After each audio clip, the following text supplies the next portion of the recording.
Everybody gangsta, but we never see you flexing on your true enemies. Hey, I forgive myself for what I've learned to do to you. No more depending on a ghost to do what I need to do. Never will I beg for justice from the likes of you.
So yeah.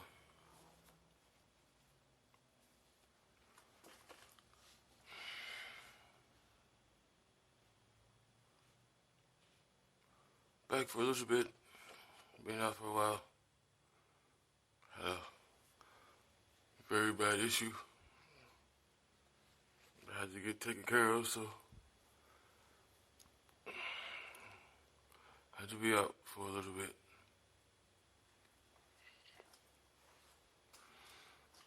I want to thank you all for being so gracious and giving me all those well wishes and prayers. Thank you. That felt really nice to know people care.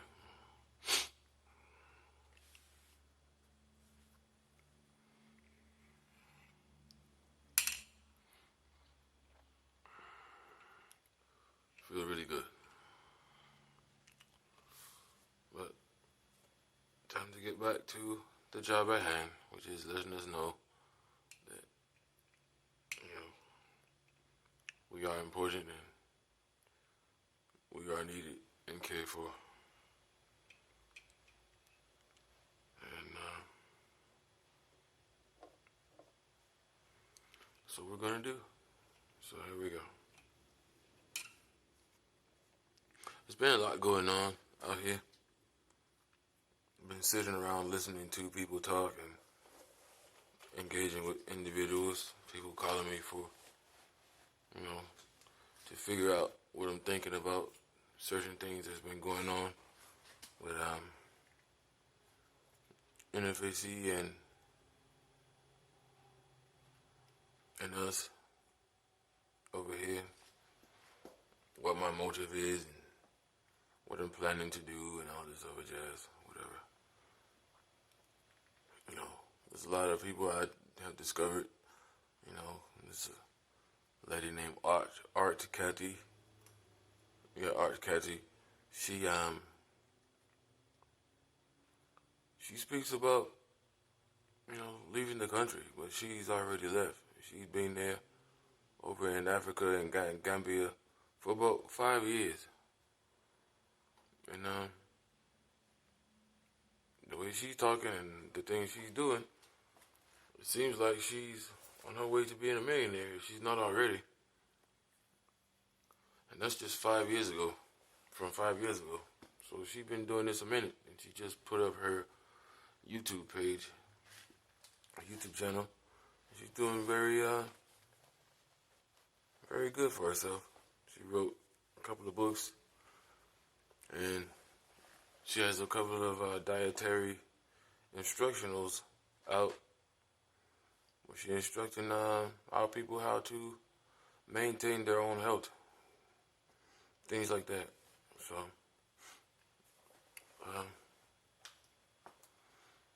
but her issue is with the Gambian people. She's she has been pretty irritated about how the Gambians just lay down and they just take the foolery from Caucasians that go over there and abuse them and do whatever, and they're over their religiosity takes over the common sense a lot, like kind of like Nigerians, you know, building those goofy statues of Caesar Borgia, the fake cracker Christ, and all these other weirdos, you know. But she's irritated about how they just lay down and take stuff and they don't fight for anything. When it comes to them, you know, standing up for themselves, they're like clueless and just foolery, just utter foolery that goes on in the minds of colonialized people and colonized people. Just utter defeatism. So there's that. We putting her pictures and stuff up, you know. Another thing, people, they don't like her delivery. It's kind of like, you know, kind of like Tariq. He want to be refined, but he talk like a street nigga. You know, he comes off with this bougie energy, but the words coming out of his mouth is always some, you know, but we sit through it because, you know, the information being passed is valuable, so you deal with that. And it's the same thing with Kathey. The Africans, they hate how she says things, you know. They hate her delivery. A lot of people don't like her delivery. I don't like it, but, you know. She's passing good information, you know. So along this journey we take, we're going to meet all types of characters. It's going to have all types of, you know, janky ways that we don't like, but if they're passing good information, you know, take the good with the bad, I guess. Not everybody's going to be, you know, evenly spoken and you know, having class and couth in their speech, you know, so there's that.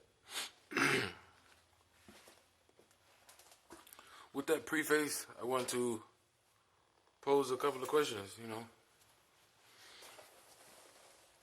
Are we ready to leave here? Can we leave here? You know, Jay is talking about us leaving here. There's a couple of people talking about us leaving here. And we really do. We really do need to get out of here.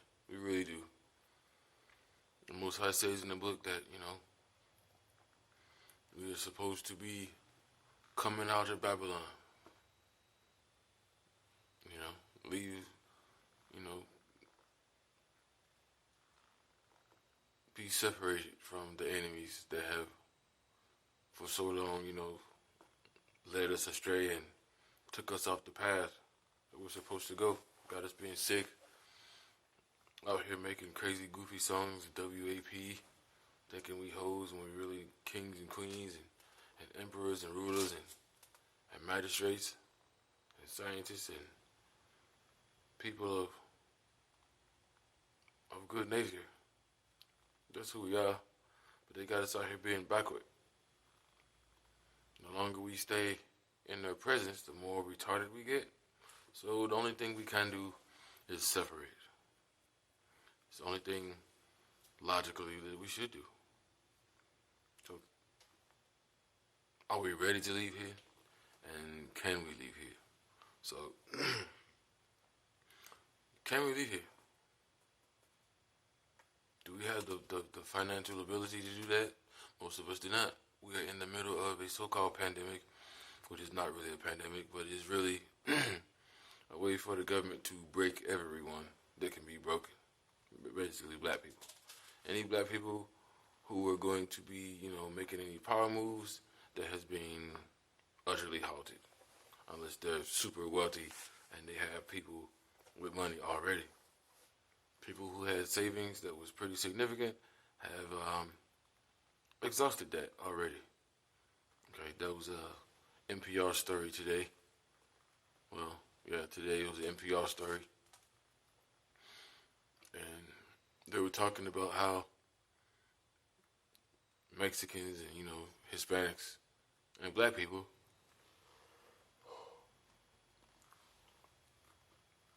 are some of the hardest hit individuals, regarding losing savings during this season with this so-called pandemic. And basically, everything going on is telling of the motivation behind how it's playing out. Because truthfully speaking, if you're a government and you're tyrannical and you're utterly evil, and you want people to be dependent upon you so you can, rule and terrorize them, how do you go about doing that? First, you got to take their money away, because nobody's going to be dependent upon anyone if they have their own means of finance. So, create fear, create false scarcity, like the whole toilet paper thing. Create, false scarcity, and create false scarcity through, extreme limitations. You see that in the stores, like Walmart. That's why I say Walmart is complicit in this vaccination and virus foolery. They basically had it like a little prison camp where you had to you got to walk through the little gate, and you can't go directly in the door, and you got people standing there with little clipboards and the electronic devices counting how many people come in and how many people coming out. Okay, just imagine swapping those Walmart workers with prison guards with guns. It would fit, because it doesn't fit with the Walmart workers. It looks stupid. But if you look past that and you see the greater motivation behind it, you'll see what they're working toward and what they're trying to do. They're trying to get people used to, extreme restriction and, the impending doom of oppression that you never can get over. That's what they're trying to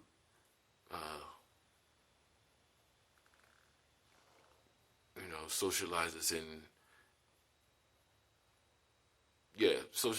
into, accepting. So they want us to accept that.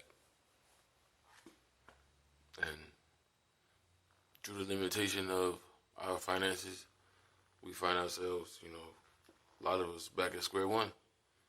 Your jobs are gone because you didn't have your own. You didn't have your own business.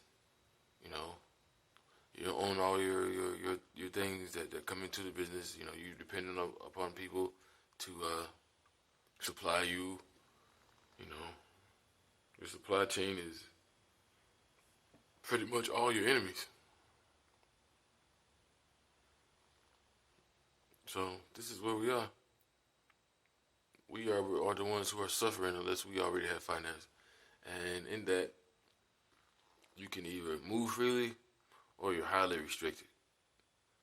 This is one of the things that, our enemy wants, because they know they have done us so wrong to where we can't find jobs. Those of us who have businesses, we barely have those. And when you have no financial infrastructure, there is no way you can rebound.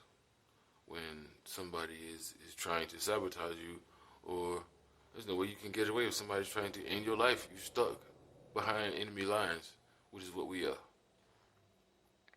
So, the can we leave this place part, that's the hard part.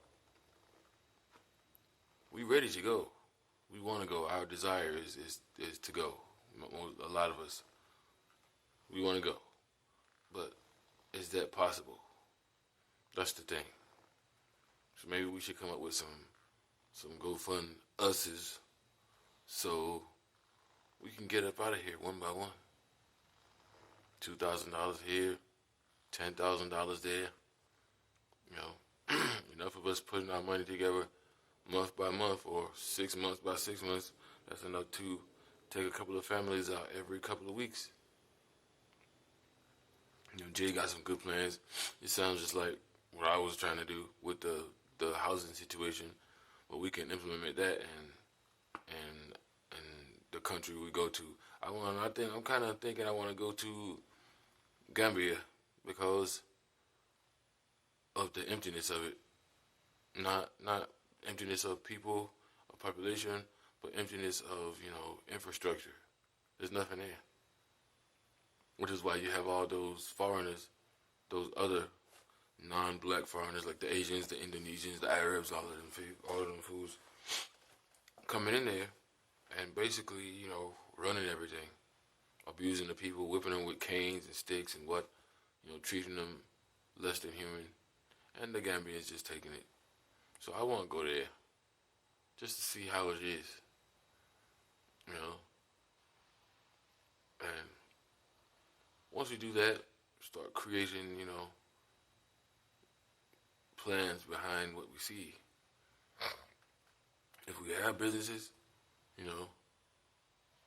all the business owners need to put their money together to buy up the land and then buy, excavation tools, have those imported, and start rooting up the land and, digging, mining, gathering up those resources, giving jobs to those Gambians so they can have a life and a living and grow up their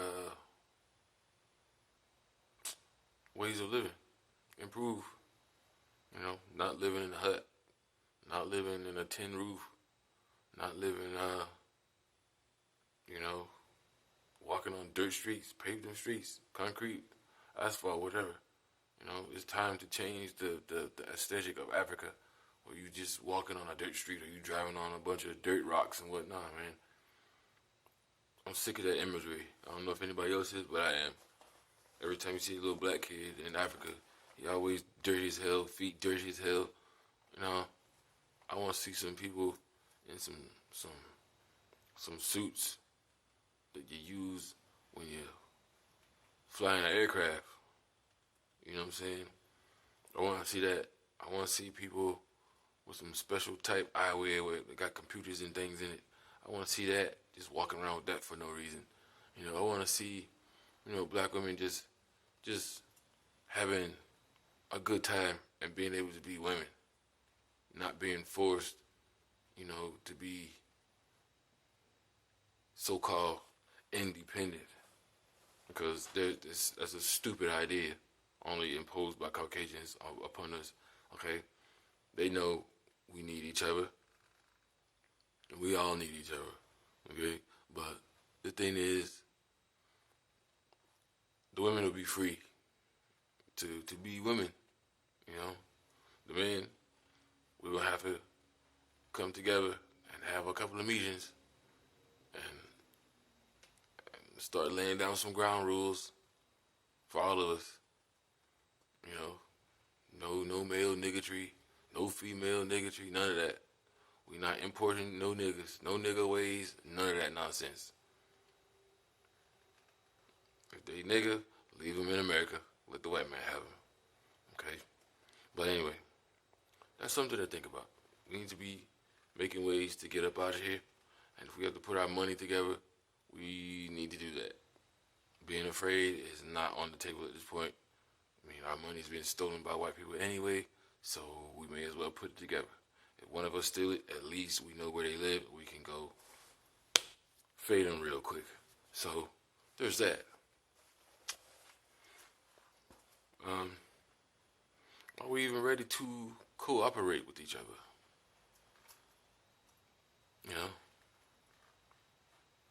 You got the Art Katheys, you got the Tariqs, you got the Professor Black Truth, you got the Jason Blacks, all of these black, media people.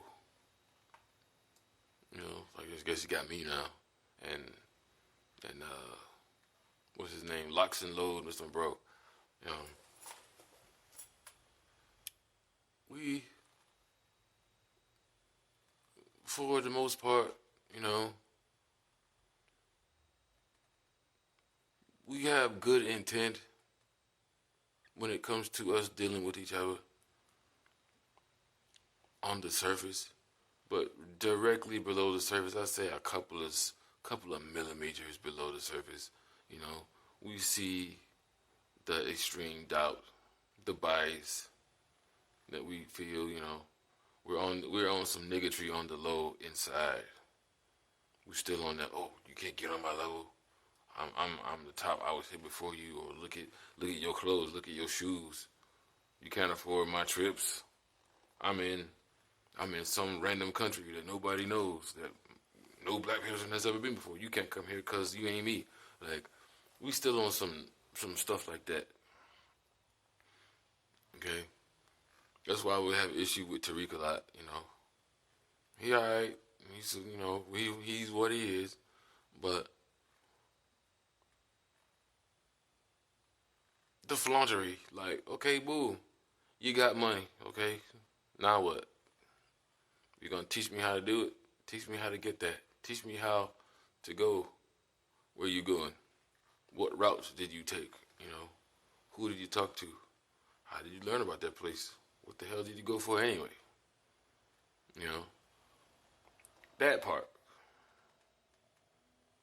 We should be teaching each other how to get what each other has, if that's possible, because we're not all going to have the same thing. It's not even realistic. But if I'm going to put my personal business out there, somebody's going to see me, and they're going to probably envy and want to be what I am. And if I'm not willing to, you know, at least give a tutorial on how I got that, then I'm creating something within the people that should not be, because we're broken and we want things and we want to be places that a lot of us cannot afford to be, and that creates a lot of hopelessness too. We have people who look at these video stars and these black people who have amassed $1 billion and whatever the hell, they're on TV, they're driving in Bentleys and stuff, and you looking at them, you see the little kid looking at them, you know, and they're like, wow, he got $1 billion. Wonder what that feels like. I'll never know. Wow, they got a Bentley. That's $500,000 car. That's 3 times more than the house I live in. That never be me though, cause you know we poor. This is the regular mind of people. People like, they don't really admit it, but it's true. I've thought stuff like that, and private people have told me things in the past, and it was kind of sad and disheartening to hear your brother and your sister talk like that. But it's how people think, and when you flaunt things in front of people that you know they're not able to get, you create a sense of, you know, indirect hopelessness within the people. If I had gold, I would never flaunt it. I'd never show anybody. You know, if I wore jewelry, whatever, you know, it'd be only on like special occasions. You know, I'm just not that flashy kind of individual. You know, I like function over fashion. I used to be a fashionable person. You know, people used to think I was, you know, when I used to do my dance hall songs and what back in the day, you know, people thought I was from there, from the Jamaica place, and you know, cause I had the look, and then my demeanor and whatever. I'm not. I don't have the nigga ways, so they thought I was from somewhere else. So it played into my look, but I kind of put that away. You know, I put that thing away. I miss it a little bit, but it's what it is. We at war, and truthfully speaking, our men need to be, you know, dressed for warfare.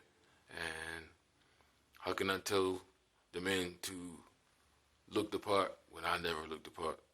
So this is my uniform all day, every day, pretty much. You know, this is the school shirt.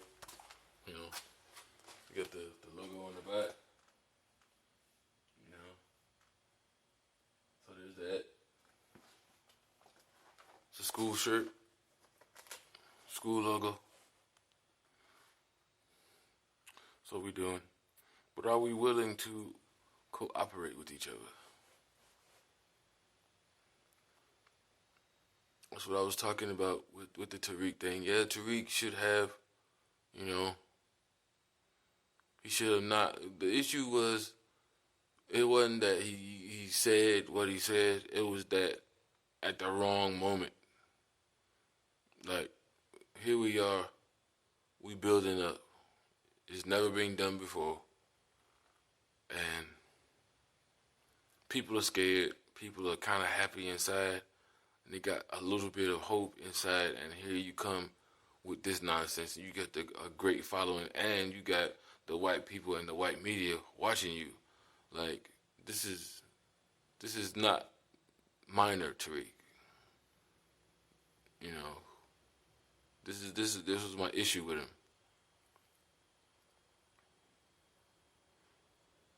This was the issue. You pushing us out there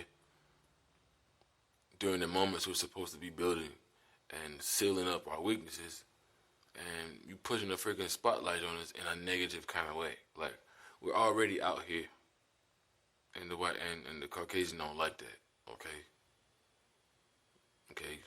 They that dude standing on the corner with the, with the curl out hairdo eating the banana with the shades on. They don't like that. That's white people when we came out. So, you put us on blast, bro. And not cool, man. Not cool. Not cool at all. Okay. When you get people like Tariq who have lived a street life, he get money. He's still street inside. So those bad habits of being street like that, they haven't really been refined and washed out and washed off. Certain things don't need to be said at certain times. And if, you're going to be around telling people they need to move in silence, how about you do the same thing? You feel me? Do the same thing. You go to jail and be like, you take that trip, since you want to take trips all over the planet, trip to the damn volcano that nobody knows, or trip to friggin' the cave, where Caucasians was born, or some bullcrap, where you want to do hidden color episodes. Alright, boom. Do that. But also take a trip to friggin' where Jay be, since you got all these connects. I know you can get in contact with Jay if you want to. Contact my dude. Talk to him about that right there in his face. Be like, yo, alright, we good. But we need to know you ain't out here trying to harm the people, man, because everybody believing in you. And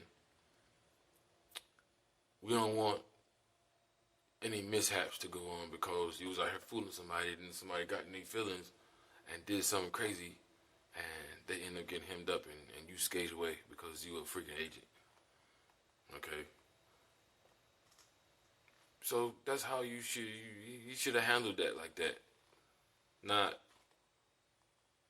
straight out the gate, oh, these is fake individuals. They out here trying to do foolery and cause a freaking civil war. First of all, the civil war has already begun. We just have not been fighting back. Okay? Tariq himself said that.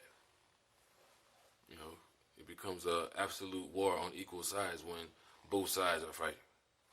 It's genocide when it's only one side fighting. Okay? But in the cooperation, that's the cooperation we need. We need to not be niggas to each other. We're all trying to build and get up out of here. We're all trying to get money and get the hell up out of here, man. Like, we need to go. We need to be gone already. I wanted to stay and fight and whatever for this place, but it's not worth it. This place is not worth it at all. Like, the ghosts that are here, the horrible things that have been done to us, all the rape and the molestation and just the trauma that's here. Just having a horrible memory of this place alone will give somebody cancer and a heart attack. Like, why do we want to stay here? We need to get the hell on, man. We need to start saving up our money. $3,000 for those storage, those shipping containers. You know, buy like 10 of them. And then when you get to wherever country you go in, turn it into a house. Straight like that. Or just build you one. Building houses over there in Gambia and those places is not even expensive at all, especially if you know how to build and you have all your materials that you want to use for your house already planned out. Also, if you know how to create your own things to build your house out of, there's no regulation over there like that. You can build whatever you want as long as it's not harmful to the environment. That's what I need. I need that. I need no restrictions. I need a runway for my vehicles that I'm going to be making. I need, a testing facility for the stuff I'm going to be making. I'm going to need some land so I can make some stuff go boom. I'm going to need that. Because Gambia obviously needs a defense team, a defense military. We can be that too. I know lots of the people there. I know Kathey said she don't rock with the NFAC, so for whatever reason, I guess that's because she follows Tariq, and Tariq said, what's his face, Jay is the agent, and then some things Jay did, I guess, turned her off. So she don't want nothing to do with it. But who cares about that? She's just one person. Okay? We may not like, who's the head of the Marine Corps, but guess what? The Marine Corps helps everybody indirectly, whether you like them or not. Same thing with the Army. Same thing with the Air Force. You don't like the Air Force, okay. They sit around eating lobster all day. Okay, they bougie, whatever the hell. Well, fine. But guess what? Them evil Caucasians in them F-15s and 35s and 22s drop all the bombs on all the people they tell you to hate. So that helps you indirectly, I guess. So we don't really have to like these individuals to be helped by them. And I think she should feel the same. It's an odd thing when we're here looking for help and then the help comes. Now people looking sideways at the help and say, well, you should help us in this kind of way, not in the way you came. Like, this is the only help we know. This is the only way we know. Like, what the hell you mean? If you knew the way you wanted to be helped, then you could have done it yourself. Straight like that. Okay?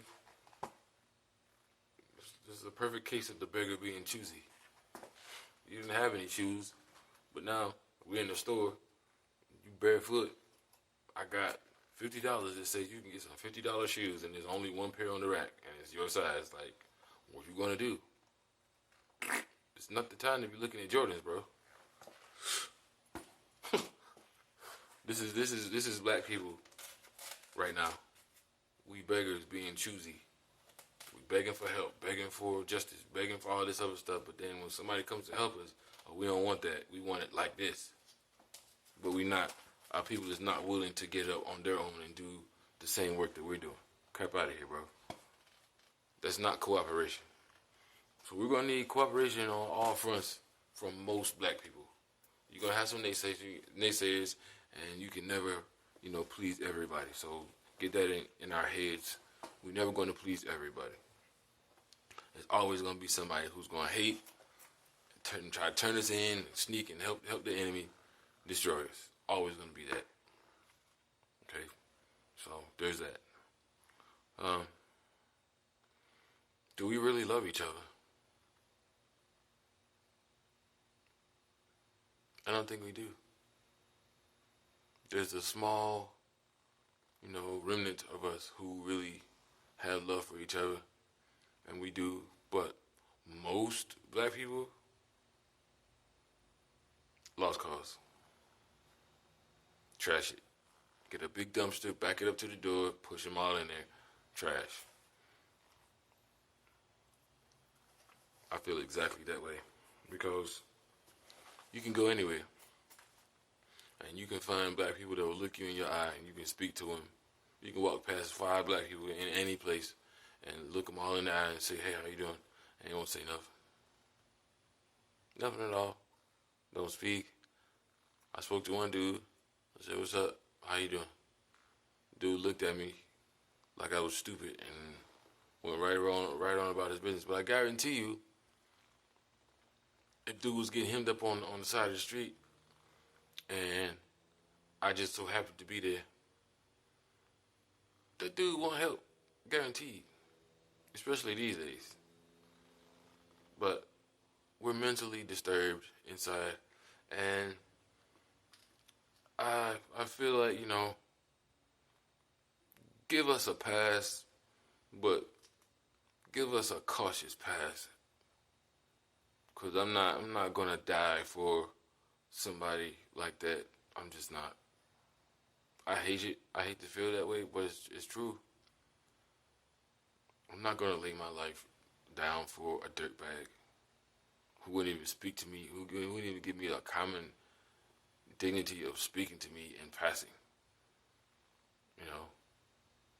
I've seen so many times, females have dropped money in stores, and it will be the man who tried to speak to them, who found the money. He tried to give it back to her, but she taking it like, oh, he trying to holler. Keep it. Forget her. She wouldn't even speak to you, bro.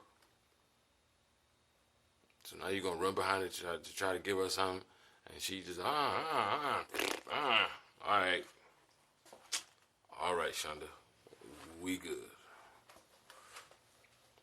This is that nonsense. This is not love. It's not. We are malfunctional. We are abusive. We are hurt. We are tragic. This is who we are. Man.